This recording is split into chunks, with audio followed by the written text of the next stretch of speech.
తెలంగాణలో పల్లె నుంచి పట్నం దాకా ప్రతి వార్తను ప్రజలకు చేరవేసే సరికొత్త ప్రయత్నం. ప్రతి జిల్లా నుంచి సంక్షిప్త రూపంలో సమస్త సమాచారం. తెలంగాణ 33 జిల్లాల సమగ్ర వార్తా స్రవంతి మీ ముందుకు తెచ్చింది టీ న్యూస్. 33 జిల్లాల నుంచి మా ప్రతినిధులు అందించే 33 వార్తల్ని ఇప్పుడు చూద్దాం.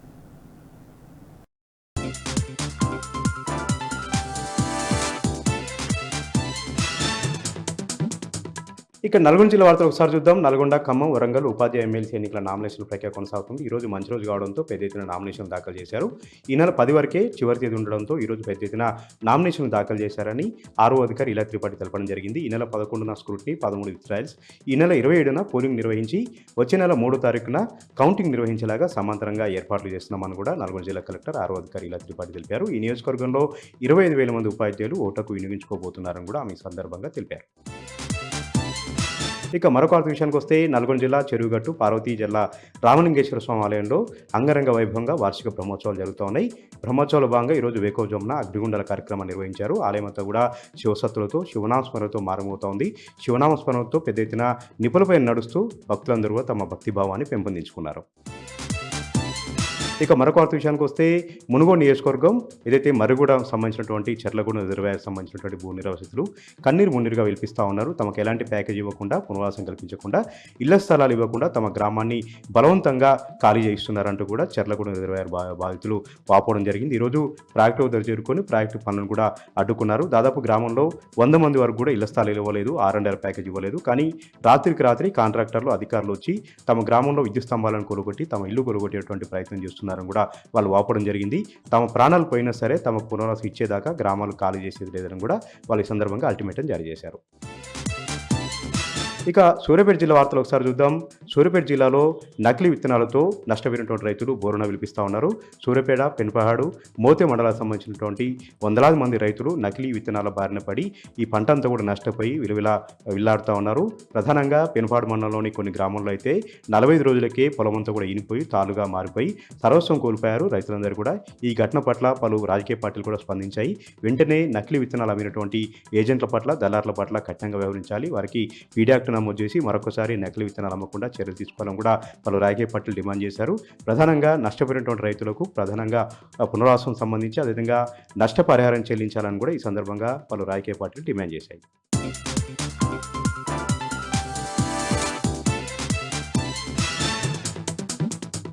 మంచిర్యాల జిల్లాలోని ప్రధాన వార్తలను చూస్తే చెన్నూరు పట్టణంలోని పలు కాలనీలలో డయేరియా ప్రబలింది. వాంతులు, విరోచనాలతో పలువురు బాధితులు ప్రభుత్వ, ప్రైవేట్ ఆసుపత్రిలో చికిత్స పొందుతున్నారు. మున్సిపల్ అధికారుల నిర్లక్ష్యంతోనే బతుకమ్మ వాగునీరు తాగిన పలువురు అస్వస్థకు గురయ్యారని స్థానికులు ఆగ్రహం వ్యక్తం చేస్తున్నారు. మంచిర్యాల జిల్లా కాసిపేట మండలం కొండాపూర్ శివార్లో అనధికారికంగా నిర్వహిస్తున్న డీజిల్ బంకుపై సివిల్ సప్లై అధికారులు దాడులు నిర్వహించారు. ఎలాంటి అనుమతులు లేకుండా రహస్య స్థావరాన్ని ఏర్పాటు చేసుకొని డీజిల్ ట్యాంకర్ ద్వారా పలు వాహనాలకు డీజిల్ సరఫరా చేస్తున్న నిర్వాహకులపై కేసులు నమోదు చేసి డీజిల్ ట్యాంకర్ను సీజ్ చేశారు సివిల్ సప్లై అధికారులు. మంచిర్యాల జిల్లా బెల్లంపల్లి పట్టణంలోని కూరగాయల మార్కెట్ ఏరియాలో పార్క్ చేసిన బైక్లో నుండి 4,40,000 రూపాయలు దొంగలు చోరీ చేసిన ఘటన కలకలం రేపింది. ఇంట్లో శుభకార్యం ఉండడంతో వెంకటస్వామి అనే వ్యక్తి SBI బ్యాంక్ నుండి డబ్బులు డ్రా చేసి బైక్లో పెట్టుకొని కూరగాయలు కొనుగోలు చేస్తుండగా 4,40,000 రూపాయలను ఎత్తుకెళ్లారు దొంగలు. దీంతో బాధితుడు పోలీస్ స్టేషన్లో ఫిర్యాదు చేశాడు. సీసీ ఫుటేజ్ ఆధారంగా పోలీసులు దర్యాప్తును ప్రారంభించారు. కొమరంభీమాచోబ జిల్లా ప్రధాన వార్త కనుక చూసినట్లయితే పెంచకల్పేట మండలం అగర్గూడ గ్రామంలో మావోయిస్టు సభ్యురాలు చౌదరి అంకుబాయ్ ఆలియాస్ అనిత కుటుంబ సభ్యులను కలుసుకొని వారి యోగక్షేమాలు అడిగి తెలుసుకొని వారికి నిత్యావసర వస్తువులు, దుస్తులు పంపిణీ చేశారు జిల్లా ఎస్పీ శ్రీనివాసరావు. ఎస్పీ శ్రీనివాసరావు మాట్లాడుతూ మావోయిస్టులు ఆయుధాలు వీడి జనజీవన స్రవంతిలో కలవాలని, మావోయిస్టులు ఆరోగ్య సమస్యలతో పాటు వ్యక్తిగత సమస్యలతోనూ బాధపడుతున్నారని, పోలీసుల ఎదురుకాల్పుల్లో ఇప్పటికే అనేక మంది మావోయిస్టులు మరణించారని, అజ్ఞాతంలో ఉన్నటువంటి అంకుబాయ్ ప్రభుత్వానికి లొంగిపోతే ప్రభుత్వం నుండి వచ్చే అన్ని రకాల ప్రయోజనాలు అందేలా కృషి చేస్తామని అంకుబాయ్ కుటుంబ సభ్యులకు తెలిపారు జిల్లా ఎస్పీ శ్రీనివాసరావు. ఈ కార్యక్రమంలో కాగజ్నగర్ DSP రామానుజం, పోలీసు అధికారులు పాల్గొన్నారు.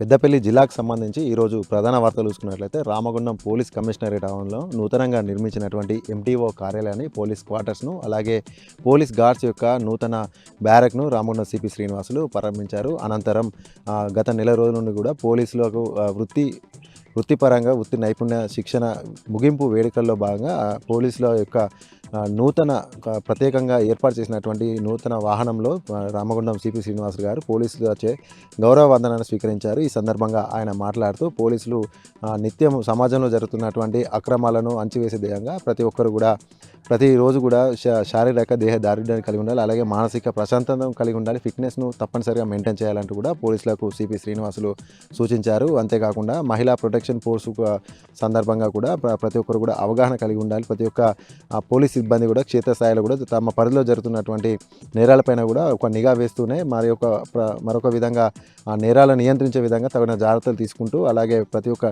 నూతనంగా అందుబాటులో ఉన్నటువంటి టెక్నాలజీ కూడా ప్రతి ఒక్కరు అందిపుచ్చుకొని నేరాల నియంత్రణకు ప్రతి ఒక్క పోలీసు అధికారి కూడా తమ వంతుగా పాటుపడినప్పుడే సమాజంలో నేరరహిత సమాజాన్ని రూపొందించవచ్చు అంటూ కూడా రామగుండం సిపి శ్రీనివాసులు పేర్కొన్నారు.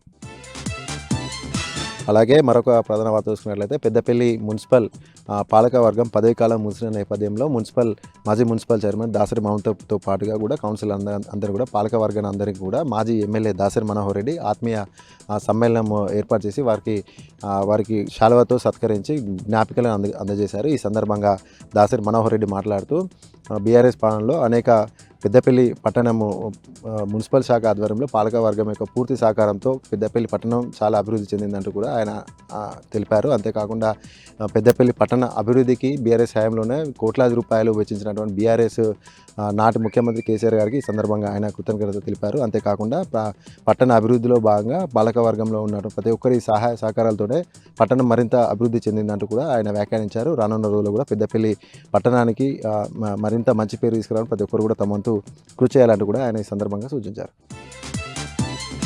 అలాగే మరొక ప్రధాన వార్త చూసుకున్నట్లయితే మద్యం మత్తులో ఉన్నటువంటి ఇద్దరు యువకులు ఆర్టీసీ బస్సు డ్రైవర్ పైన అలాగే మహిళా కండక్టర్ పైన దురుసుగా ప్రవర్తించిన సంఘటన పెద్దపల్లి జిల్లా మంతినిలో చోటు చేసుకుంది. అయితే పెద్దపల్లి నుండి మంతిని వైపు వెళ్తున్నటువంటి ఆర్టీసీ బస్సుకు ఓవర్టేక్ చేసుకుంటూ దురుసుగా వచ్చినటువంటి కార్లో ప్రయాణిస్తున్న ఇద్దరు యువకులు మద్యం మత్తులో ఉండి ఆర్టీసీ బస్సుకు సెడ్నేర్ కాలనీ సమీపంలో ఆర్టీసీ బస్సును అడ్డుకోవడం జరిగింది. ఈ సందర్భంగా ఆర్టీసీ డ్రైవర్ వారితో వాగ్వాదం పెట్టుకున్న నేపథ్యంలో మద్యం మత్తులో ఉన్నటువంటి ఇద్దరు యువకులు ఆర్టీసీ బస్సు డ్రైవర్ను తీవ్రంగా దాడికి పాల్పడ్డారు. అడ్డుగా వచ్చినటువంటి మహిళా కండక్టర్ పైన కూడా దుర్భాషలు ఆడుతూ కూడా అసభ్యంగా వ్యవహరించారు. ఈ నేపథ్యంలో అక్కడ ఉన్నటువంటి స్థానికులంతా కూడా మద్యం మత్తులో ఉన్నటువంటి ఇద్దరు యువకులను స్థానిక పోలీస్ స్టేషన్లోకి అప్పగించడం జరిగింది.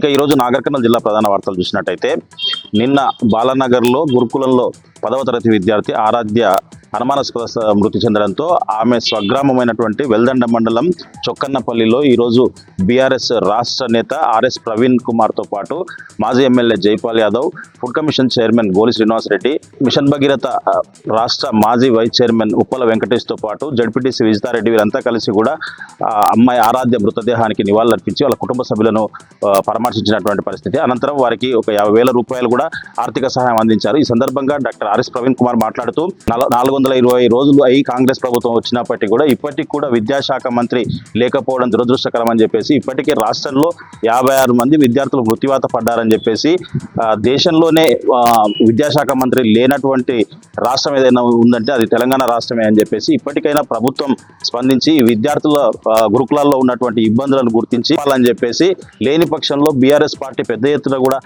విద్యార్థుల పక్షాన తల్లిదండ్రుల పక్షాన కూడా పోరాటం చేస్తుందని చెప్పేసి కూడా ఆయన తేల్చి చెప్పినటువంటి పరిస్థితి కనిపించింది. మరొక వార్త చూసినట్టయితే ఏ పార్టీలో లేని విధంగా బీఆర్ఎస్ పార్టీలో ఉన్నటువంటి కార్యకర్తలకు పార్టీ అన్ని విధాలుగా వారికి వారి కుటుంబానికి అండదండగా ఉంటుందని చెప్పేసి మాజీ ఎమ్మెల్యే మర్రి జనార్దన్ రెడ్డి అన్నారు. ఈరోజు ఆయన నాగర్ కర్నూలు జిల్లా కేంద్రంలోని పలువురు బీఆర్ఎస్ కార్యకర్తలు ఇటీవల మృతి చెందడంతో వారి కుటుంబాలకు 2 లక్షల ఇన్సూరెన్స్ చెక్కులను వాళ్ళ కుటుంబ సభ్యులకు అందజేశారు. తిమ్మాజిపేటకు చెందినటువంటి పాండు, అమ్మపల్లికి చెందినటువంటి బాలరాజు, బిజినపల్లి మండలం కార్కొండకు చెందినటువంటి భీముడికి వాళ్ళ ముగ్గురు కుటుంబాలకు కూడా మాజీ ఎమ్మెల్యే మర్రి జనార్దన్ రెడ్డి 2 లక్షల పార్టీ ఇన్సూరెన్స్ చెక్కులను వారికి అందజేశారు. ఈ సందర్భంగా ఆ కుటుంబ సభ్యులు మర్రి జనార్దన్ రెడ్డితో పాటు బీఆర్ఎస్ పార్టీ కేసీఆర్ కూడా వాళ్ళ కృతజ్ఞతలు చెప్పినటువంటి పరిస్థితి కనిపించింది. మరొక వార్త చూసినట్టయితే 4 రోజుల క్రితం చారకొండ మండల కేంద్రంలో బైపాస్ రోడ్డు నిమిత్తం 29 ఇళ్లు నేల కూల్చడంతో అందులో మర్రిపల్లికి చెందినటువంటి నూనె విష్ణు కుటుంబం ఇల్లు లేక అనేక ఇబ్బందులు ఎదుర్కొంటున్నటువంటి పరిస్థితి కనిపించింది. వాళ్ళు కేవలం ఒక చెట్టు కింద ఒక గుడిసె వేసుకొని వాళ్ళు కాలం గడుపుతున్నటువంటి పరిస్థితి కనిపిస్తూ ఉంది. మొత్తంగా చూసినట్టయితే వాళ్ళ పిల్లలతో అనేక ఇబ్బందులు గురవుతున్నారని చెప్పేసి మేము అంటే ఉన్న ఫలంగా మాకు చెప్పా పెట్టకుండా నష్టపరిహారం కూడా మేము తీసుకోలేదు. దాంతోపాటుగా మేము ఒక చావుకు వెళ్ళి వచ్చే లోపలే ఇల్లు తాళమేసిన ఇల్లును కూల్చివేశారని చెప్పేసి ఇల్లు కూల్చడంతో పాటు అందులో ఉన్న సామాను కూడా వాళ్ళు తీసుకెళ్లారని చెప్పేసి మేము కట్టుబట్టలతో ఒక గుడిసెలో నివసిస్తున్నామని చెప్పేసి ఇప్పటికైనా ప్రభుత్వం వెంటనే స్పందించి మాకు పునరావాసంగా ఇల్లు నిర్మించి ఇవ్వాలని చెప్పేసి వాళ్ళకు కోరుతున్నటువంటి పరిస్థితి కనిపించింది. మొత్తంగా చూసినట్టయితే పేద ప్రజల ఇల్లు కూలగొట్టడంతో అక్కడ ఉన్న వారంతా కూడా ప్రభుత్వం పైన దుమ్మెత్తి పోస్తున్నటువంటి పరిస్థితి కనిపిస్తూ ఉంది.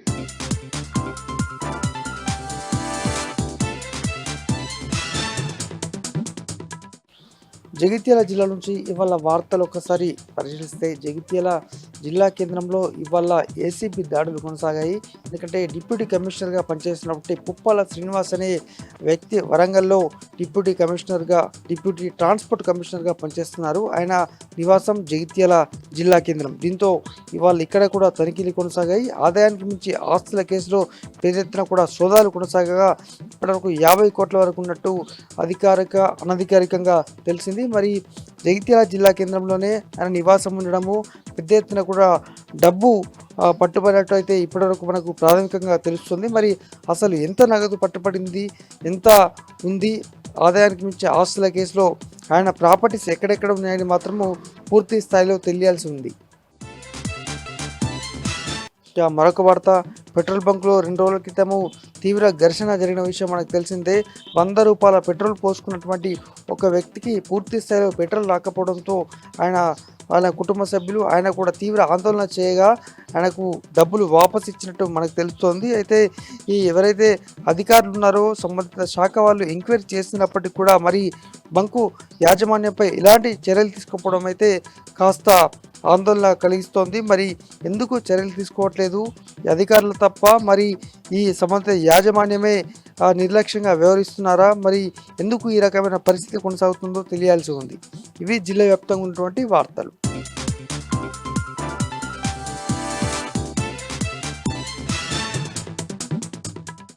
ఆదిలాబాద్ జిల్లా వార్తల విషయానికి వస్తే బోరజ్ మండలం పిప్పర్వాడ వద్ద ఉన్న టోల్ ప్లాజా కార్మికులు తమ సమస్యలను పరిష్కరించాలని డిమాండ్ చేశారు. సిఐటియు ఆధ్వర్యంలో ఈరోజు toll plaza workers and employees సమావేశం జరిగింది. ఈ సమావేశానికి సిఐటియు నాయకులు కిరణ్ ముఖ్య అతిథిగా హాజరయ్యారు. ఈ సందర్భంగా సిఐటియు జెండాను ఆవిష్కరించిన అనంతరం కిరణ్ మాట్లాడుతూ టోల్ ప్లాజాలో పనిచేస్తున్న కార్మికుల సమస్యలు కేంద్ర ప్రభుత్వం పరిష్కరించాలని డిమాండ్ చేశారు. కేంద్ర ప్రభుత్వం తీసుకొచ్చిన కొత్త లేబర్ చట్టాల వల్ల కార్మికులు నష్టపోతున్నారని, టోల్ ప్లాజాలో పనిచేస్తున్న కార్మికులకు కనీస వేతనం 26,000 చెల్లించాలని, అలాగే వారికి ఉద్యోగ భద్రత కల్పించాలని, అలాగే ఈఎస్ఐ పిఎఫ్ సౌకర్యాలు కల్పించాలని ఈ సందర్భంగా డిమాండ్ చేశారు. లేని పక్షంలో దశల వారీగా కార్మిక సమస్యల కోసము ఉద్యమాలు చేపడతామని హెచ్చరించారు. ఇక నిర్మల్ జిల్లా వార్తల విషయానికి వస్తే నిర్మల్ జిల్లాకు చెందిన మావోయిస్టులు జనజీవన స్రవంతిలో కలవాలని నిర్మల్ జిల్లా ఎస్పీ డాక్టర్ జానకి షర్మిల పిలుపునిచ్చారు. ఈరోజు ఖానాపూర్ మండలం బాబాపూర్ 6లో పర్యటించిన జిల్లా ఎస్పీ ఈ గ్రామానికి చెందిన మావోయిస్టు శ్రీనివాస్ ఇంటికి వెళ్ళారు. ఈ సందర్భంగా శ్రీనివాస్ తల్లిని పరామర్శించారు. 2 నెలలకు సరిపోయే రేషన్ సరుకును అందించారు. ఈ సందర్భంగా జిల్లా ఎస్పీ జానకి షర్మిల మాట్లాడుతూ జిల్లాకు చెందిన మావోయిస్టు శ్రీనివాస్ జనజీవన స్రవంతిలో కలిసి ఊరికి వచ్చి ప్రశాంతంగా జీవించాలని కోరారు. ఈ సందర్భంగా జిల్లా ఎస్పీ మాట్లాడుతూ మావోయిస్టుల ఉద్యమం ప్రస్తుతము మునిగిపోయే నావాగా తయారైందని, ఇప్పటికైనా జిల్లాకు చెందిన మావోయిస్టులు ప్రభుత్వానికి లొంగిపోయి ప్రశాంతంగా జీవించాలని పిలుపునిచ్చారు.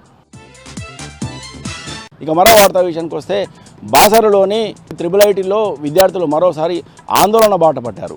సెమిస్టర్ 2 పరీక్షలు రాసిన విద్యార్థులకు సంబంధించిన పరీక్షా పత్రాల వాల్యుయేషన్లో తప్పులు తరగా కొనసాగాయని, దీంతో తమకు అన్యాయం జరుగుతుందని ఈ సందర్భంగా విద్యార్థులు ఆందోళన వ్యక్తం చేశారు. నిన్న అధికారులు నిలదీశారు.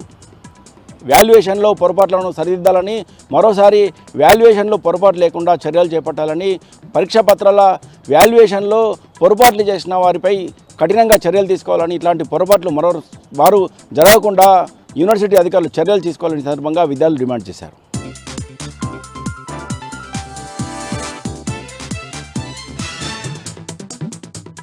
హన్మకొండ జిల్లా ప్రధాన వార్తలను పరిశీలించినట్లయితే హన్మకొండ నగరంలోని రవాణా శాఖ deputy transport commissioner Puppala Srinivas ఇంట్లో ఏసీబీ అధికారులు సోదాలు నిర్వహించారు.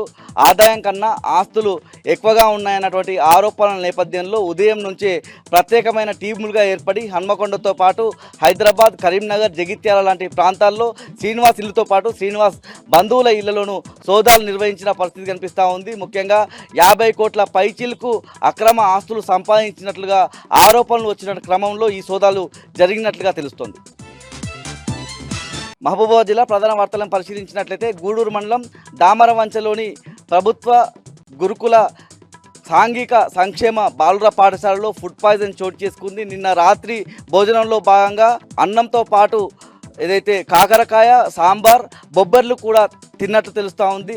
ఆ ఆహారం తిన్న తర్వాత విద్యార్థులంతా నిద్రపోయే క్రమంలో వాళ్ళు అస్వస్థతకు గురయ్యారు. ముఖ్యంగా 16 మంది విద్యార్థులు అస్వస్థతకు గురికాగా 12 మందికి స్వల్ప అస్వస్థత, 4గురికి అయితే తీవ్ర అస్వస్థత కలగగా వాళ్ళను గూడూరులో ఉన్నటువంటి ప్రభుత్వ ఆసుపత్రికి తరలించి చికిత్స అందిస్తున్న పరిస్థితి కనిపిస్తూ ఉంది. ఈ క్రమంలోనే వారిని కలిసి బీఆర్ఎస్కి సంబంధించినటువంటి నాయకులు మాజీ ఎమ్మెల్యే శంకర్ నాయక్, అదేవిధంగా మాజీ ఎంపీ కవిత వాళ్ళను పరామర్శించి వాళ్ళకు సంబంధించిన బాధలు, ఇబ్బందులను తెలుసుకున్న పరిస్థితి కనిపిస్తూ ఉంది.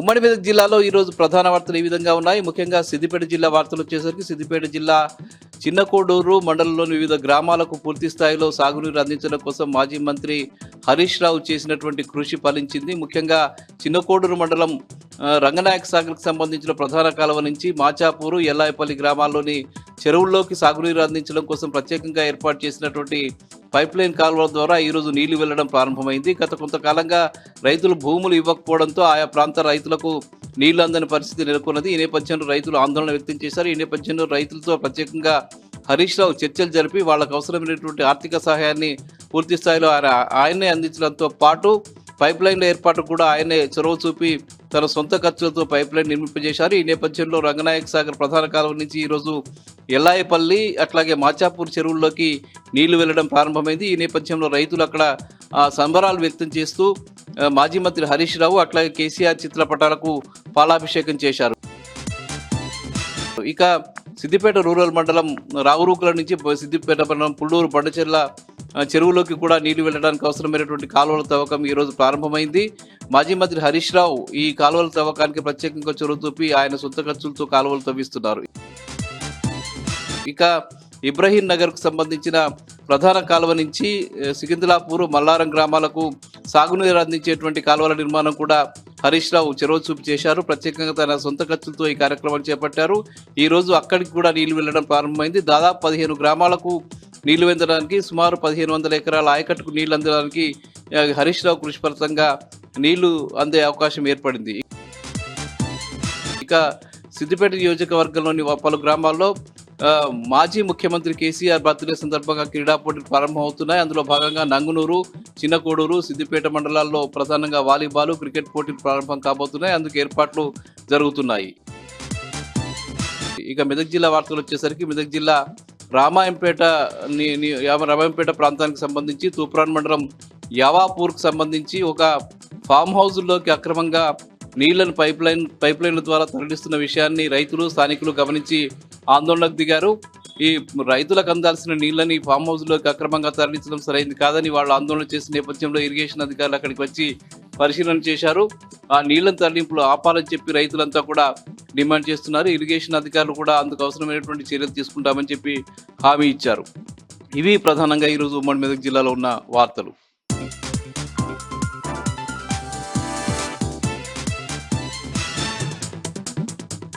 మాట తప్పడం, మడమ తిప్పడం కాంగ్రెస్ పార్టీ నైజమని అన్నారు బీఆర్ఎస్ పార్టీ నిజామాబాద్ జిల్లా అధ్యక్షుడు జీవన్ రెడ్డి. బీఆర్ఎస్ పార్టీ కార్యాలయంలో మీడియా సమావేశం ఏర్పాటు చేసిన జీవన్ రెడ్డి కాంగ్రెస్ 6 గ్యారంటీలు ఆశ చూపి ప్రజలను మోసం చేసిందని మండిపడ్డారు. నియోజకవర్గ కేంద్రంలో అభివృద్ధి పనులను ఎక్కడికక్కడ నిలిచిపోయాయని, ఆర్మూర్ నియోజకవర్గం అభివృద్ధి కుంటుపడిందని, మాజీ మంత్రి సుదర్శన్ రెడ్డి మతిభ్రమించి మాట్లాడుతున్నారని, కాంగ్రెస్ ప్రభుత్వం ఇచ్చినటువంటి 6 గ్యారెంటీలతో పాటు ప్రజలకిచ్చిన అనేక వాగ్దానాలపైన స్థానిక ఎన్నికల్లో ప్రజలంతా బుద్ధి చెప్పాలని అన్నారు జీవన్ రెడ్డి. ఇక నిజామాబాద్ జిల్లాలోని ప్రధాన వార్తల విషయానికి వస్తే బోధన్ నియోజకవర్గ కేంద్రంలో అబీబు అబ్బు అనే ఇద్దరు రౌడీ షీటర్లు ఫుట్పాత్ వద్ద వ్యాపారం నిర్వహించే వ్యాపారస్తుల దగ్గర మామూలు వసూలు చేస్తున్నారు. ఈ నేపథ్యంలో పక్క ప్రాంతం నుండి అబీబు వచ్చి తన సొంత ఇలాకాలో మామూలు వసూలు చేయడంతో అబ్బు ఆగ్రహం వ్యక్తం చేస్తూ ఒకరిపై ఒకరు పిడిగుద్దులాట ఆడుకున్నారు. ఈ నేపథ్యంలో స్థానికులు పోలీసులకు సమాచారం అందించారు. పోలీసులు రంగప్రవేశం చేయడంతో పోలీసులపై తిరుగుబడ్డారు ఇద్దరు రౌడీ షీటర్లు. పోలీసులు కేసు నమోదు చేసి స్థానికుల సహాయంతో ఇద్దరు రౌడీ షీటర్లు ఠాణాకు తరలించారు.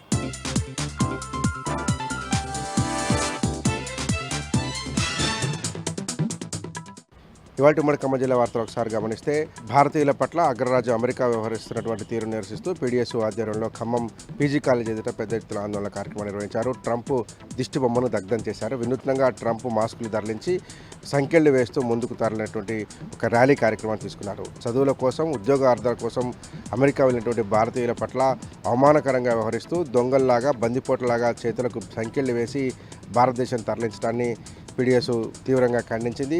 మోడీ తక్షణం స్పందించి ఐక్యరాజ్యంతో పాటు అమెరికా ఉన్నతాధికారులతో చర్చలు జరిపి భారతీయ విద్యార్థుల తరలింపులో జరుగుతున్నటువంటి అవమానాన్ని నిరోధించాలని పీడీఎస్ డిమాండ్ చేసింది. మోడీ స్పందించకపోతే దశలవారీగా ఉద్యమం చేస్తామని, దేశవ్యాప్తంగా ఉద్యమానికి శ్రీకారం చుడతామని హెచ్చరించింది.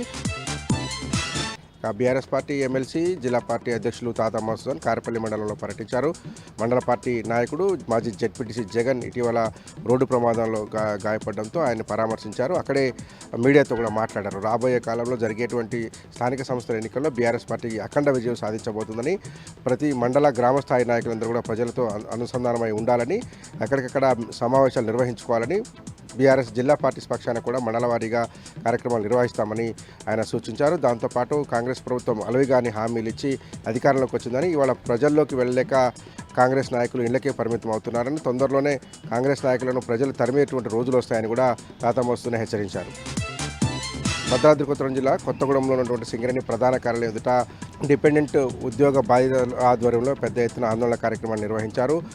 తక్షణమే తమ సమస్యలు పరిష్కరించాలని డిమాండ్ చేశారు. రామగుండంలో ఉన్నటువంటి గోలేటి నుంచి కొత్తగూడెం వరకు 300 కిలోమీటర్ల మేర పాదయాత్ర చేస్తూ వచ్చినటువంటి డిపెండెంట్ ఉద్యోగ బాధితులు మారుపేరుతో ఉన్నటువంటి ఉద్యోగుల యొక్క పేర్లను సవరించాలని డిమాండ్ చేశారు. అట్లాగే విజిలెన్స్ డిపార్ట్మెంట్ దగ్గర పెండింగ్లో ఉన్నటువంటి అన్ని సమస్యలను తొలగించాలని, ఆ సమస్యలను పరిష్కారం దిశగా ప్రభుత్వం ప్రయత్నం చేయాలని నినాదం చేశారు. అట్లాగే సింగరేణి సంస్థ దగ్గర ఉన్నటువంటి అన్ని రకాలైనటువంటి పెండింగ్ సమస్యలను పరిష్కరించాలని డిమాండ్ చేస్తూ సింగరేణి ప్రధాన కార్యాలయం ఎదుట పెద్ద ఎత్తున ఆందోళన కార్యక్రమాన్ని నిర్వహించారు. ఆర్ఓసీ ఒప్పందాన్ని అమలు చేయాలని డిపెండెంట్ ఉద్యోగ బాధితులు డిమాండ్ చేశారు. సత్తుపల్లి నియోజకవర్గంలోని పెనుబల్లి మండలం బ్రాహ్మణకుంట ప్రాంతంలో చిరుతపులి జాడలు కలకలం రేపుతున్నాయి. ఓ మామిడి తోటలో చిరుతపులి జాడలను గుర్తించిన అధికారులు ఇది 3 ఏళ్లలోపు వయసున్నటువంటి చిరుతపులి అయి ఉంటుందని గుర్తించారు. కనిగిరి గుట్టల్లోంచి తప్పిపోయి ఇటువైపు వచ్చుంటుందని కూడా అధికారులు అంచనా వేస్తున్నారు. దాంతోపాటే ఆయా ప్రాంతాలలో డప్పు చాటింపు వేశారు. ఎవరు కూడా రాత్రి వేళలో బయటికి రావద్దని చెప్తున్నారు. ముఖ్యంగా పశువుల కాపర్లు కానీ పొలాలకు వెళ్ళేటువంటి రైతులు కానీ గుంపులుగా వెళ్ళాలని, సింగిల్గా వెళ్ళకూడదని చెప్తున్నారు. పెద్ద ఎత్తున అవగాహన కార్యక్రమం చేపడుతున్నారు. పులిని బంధించే వరకు కూడా ఆయా బ్రాహ్మణకుంట పరిసర ప్రాంత ప్రజలందరూ కూడా జాగ్రత్తగా ఉండాలని చాటింపు వేస్తున్నారు. భద్రాద్రి కొత్తగూడెం జిల్లా అశ్వరావుపేట నియోజకవర్గ కేంద్రంలో ఉద్రిక్త పరిస్థితులు నెలకొన్నాయి. అశ్వరావుపేట సత్తుపల్లి మార్గంలో రోడ్డు విస్తరణ పనులు చేపట్టినటువంటి అధికారులు ఒక కాంట్రాక్టర్ పనులు అప్పచెప్పారు. ఈ విస్తరణ పనులు చేపట్టేటువంటి క్రమంలో భాగంగా అత్యుత్సాహాన్ని ప్రదర్శించినటువంటి కాంట్రాక్టర్ జేసీబీ డ్రైవరు ఒక చెట్టును కూల్చే క్రమంలో కిందికి నెట్టగా అది పక్కనే ఉన్నటువంటి ఇంటి మీద పడి గోడలు బీటవారి ఆ ఇల్లంతా కూలిపోయేటువంటి పరిస్థితికి వచ్చడంతో ఆ ఇంటి యజమాని నిలదీయడంతో ఆ కాంట్రాక్టర్ అట్లాగే జేసీబీ డ్రైవర్ రెండు వదిలిపెట్టి పారిపోయారు. దీంతో ఆ ఇంటి యజమాని ఆందోళనకు దిగాడు. తనకు జరిగినటువంటి నష్టాన్ని పూడ్చాలని, ఈ కూల్చివేతలు ఆపాలని డిమాండ్ చేయడంతో కొద్దిసేపు ఉద్రిక్త వాతావరణం నెలకొంది.